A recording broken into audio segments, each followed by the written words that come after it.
Here we're looking at the 3/8 of an inch and 3/4 of an inch architectural scale.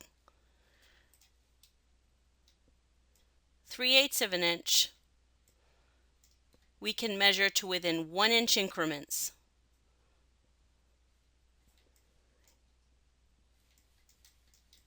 Three-quarters of an inch we can measure to within 1/2 inch increments. So this is the 1 inch mark, so halfway in between the 0 and the 1 inch mark is 1/2 inch. Starting with a 3/4 of an inch scale, let's read the dimension on the outside here.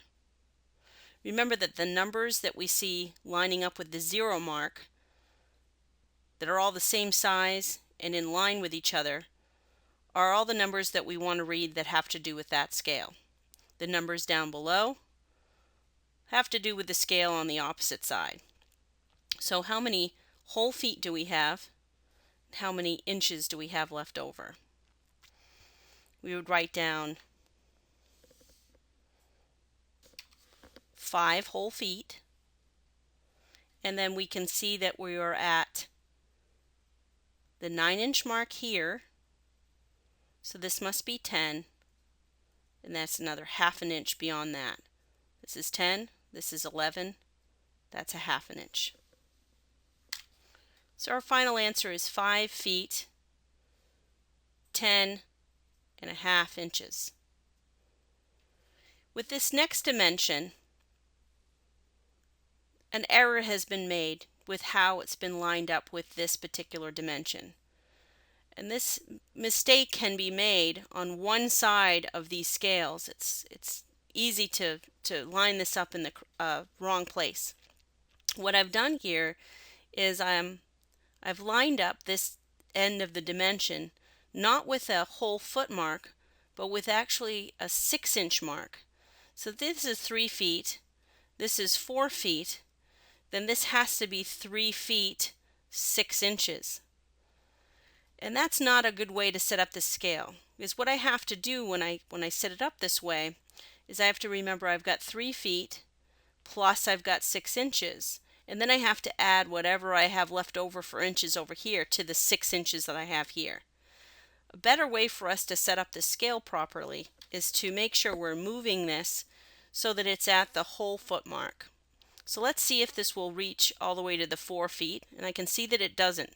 So if I put it at the 4 feet, you see that the second extension line doesn't cross over the inches to show me how many inches are left over. And I've got this little bit of segment I can't read. I don't know what that value is.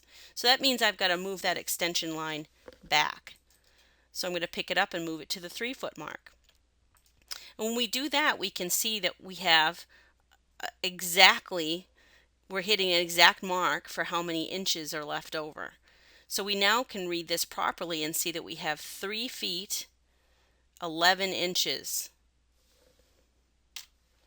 So when you're using the scale that is the larger of the two scales on that side, then you have to make sure you're not hitting the 6 inch mark and that you're hitting the whole foot marks when you're lining up your dimension and reading your scale.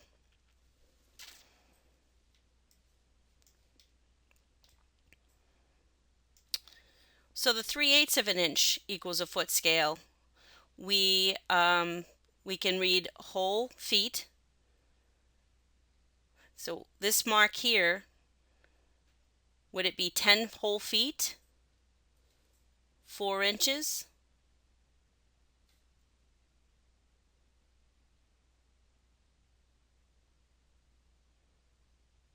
If you think I'm right, you've misread the scale. This is the 8 foot mark. This is the 10 foot mark on this scale. Notice how close the 10 and 10 are on the two opposite scales. Remember how important it is to read the correct numbers that go with the correct scale. So these numbers here, 0, 2, 4, 6, 8, 10, are the correct numbers that go with this scale. So this isn't the 10 foot mark. This is the 9 foot mark between the 8 and the 10. So this would be 9 feet, 4 inches. All right, let's take a look at the next one. How many whole feet? How many inches left over? Hopefully you got 12 feet, because this is the correct value to use here. And then we have 9 inches, 12 foot 9.